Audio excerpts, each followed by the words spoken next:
What's up everyone, John from ARTV. It's time for a review of the newest album from rapper Ludacris. It's titled Ludaversal. Now you guys have probably noticed that I've been using background music in my past few reviews. I think it helps add a little bit of extra pizzazz to my videos so it's not just me talking for 10 minutes straight with nothing going on in the background. I've been using audioblocks.com. Audioblocks.com is a subscription-based service, think like Amazon Prime or Netflix for example, that allows their subscribers to get unlimited downloads of loops, sound effects, and background music for your videos. I do get people that ask me quite often, like, how do I start my own review channel, or what would your advice be for my gaming channel, or whatever else it may be that you guys are interested in starting up. How do I set myself apart from other people on the site?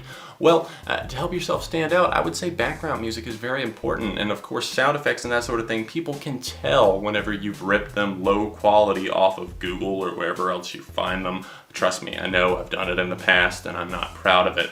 Audioblocks is really easy to sign up for. They have a huge library, over 100,000 sounds in total, which is absolutely insane. There is music for every type of mood, every type of video. So if you would like to sign up, you can get a 7-day free trial. Just click that link in the description down below. So Ludacris is finally back with his new album, Ludaversal, an album that's been talked about for years, and it's had numerous scrap singles, scrap songs, a lot of internal conflict with the label, and that's talked about on tracks like Charge It to the Rap Game, which we'll get into in just a minute.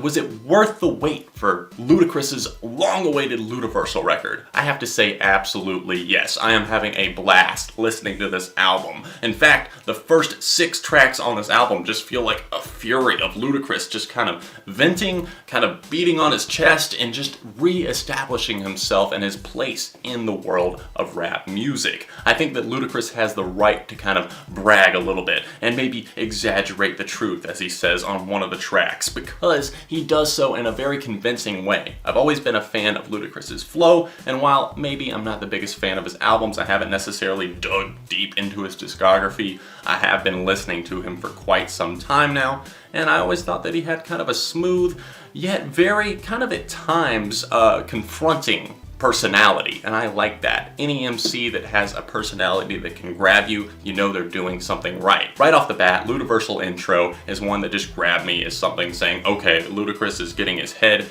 back in the game. He kind of dabbled in pop and electronic and all this other stuff, but now it feels like he's back to the basics of hip-hop, and he is all over the place in terms of verbal confrontation on Ludaversal. Grass is Always Greener is a track that grabbed me with some gripping production and lyrics that talk about, like, why is your hand always in my pocket? All these people want something from me. I'm famous and I've been on the map for a while now, but still people are holding out their hands expecting something from me. Call You Bluff is another one of those that just kind of calls people out, saying like, you know, you're taking a gamble if you're messing with me, roll the dice if you're feeling lucky. And it's just something that I'm like, yes, I'm behind you 100% on this, Ludacris. Your flow is really exciting on the track. You're bringing something here to the table that I haven't seen you do in quite a while, and it's honestly kind of exciting. Some of the lines on Ludaversal are just downright hilarious. I mean, the Viagra skit, I always like skits that can actually pull off being funny and not just seem absolutely absurd or stupid. Viagra skit is definitely one that does that. I mean, it's stupid, but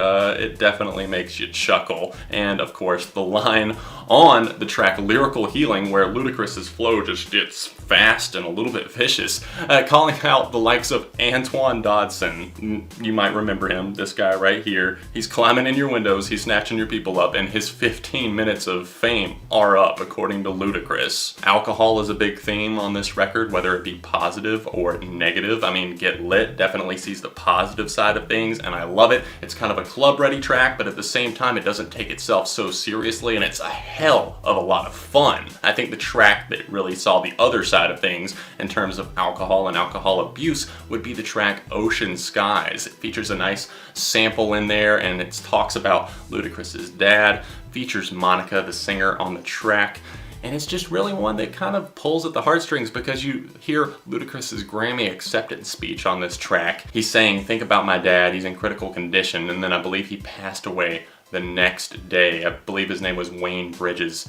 And it was just kind of a track that makes you think, and it makes you sad. It makes you think that, yeah, you know, maybe alcohol can be a tool to have fun, but it can also be a tool that can really bring you down. And Ludacris struggles, I feel like, all throughout this record. You know, he's saying, I got clean, I got rid of the alcohol, I got rid of the fatty and unhealthy food, but then sometimes I dip back into that lifestyle. But then he thinks about how it ruined his dad's life and the turmoil that he saw between his dad and his mom, but at the same time how his dad still taught him to be a man and raised him in the correct way in a lot of ways. So I think that the man is a little bit conflicted when it comes to that subject. I love that this album isn't all about like women and relationships. He talks about other things. In fact, he talks about like leaving the women behind and just focusing on his car that he loves so much on the track Come and See Me, and of course Come and See Me interlude. Mike Will Made It actually produced Come and See Me, and I have to say that it's one of his best beats that I've heard from him to date. Some of the tracks near the end of the album feel a little bit more soulful. I mentioned Ocean Skies already, and then of course the lead single from this record, Good Lovin', featuring the R&B singer Miguel.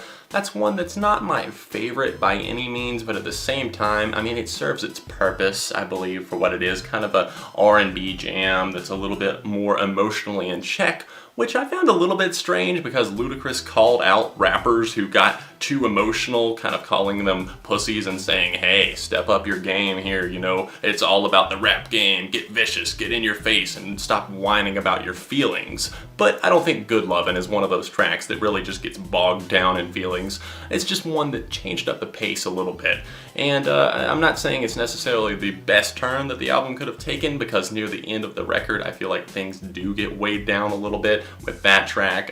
This Has Been My World gets a little bit lengthy. There's a kind of a spoken outro that I felt dragged on for just a tad too long. But then of course you've got great and excellent tracks near the end of the thing, like Charge It to the Rap Game, which I mentioned earlier in my review. That one is vicious because Ludacris is angry at like music and society and labels and everything. His album Ludaversal got delayed so many times because the labels can't decide like what's popular anymore. We're gonna keep pushing it back. We need better singles, different singles. And he finally just had to pay out all of this money for samples and beats that he didn't even use. He's pissed off, and he finally gets to release Ludaversal. I know he's super happy to have it out there, and I'm pretty excited to be listening to it. There's a lot of really good and solid tracks on this record. I think you're gonna have a fun time with it. It's not the best thing. I'm not sure how many times I'm gonna be coming back to this throughout the year, but for what it is, and if you're a Ludacris fan at all, I think you're really gonna enjoy Ludaversal because there's a lot of tracks to dig into. Of course, I didn't mention all of them, but if you would like to see my favorite and least favorite tracks, you can check the link in the description down below. For me, Ludaversal is a 4 out of 5. Don't forget to hit the like button on this video and subscribe to the channel, and of course check out Audio Blocks. It's that top link in the description down below. Of course you can find me on all of my social media sites down there as well. Subscribe to the channel for all of the future reviews that are on the way, and thank you so much for all of you guys who continue to watch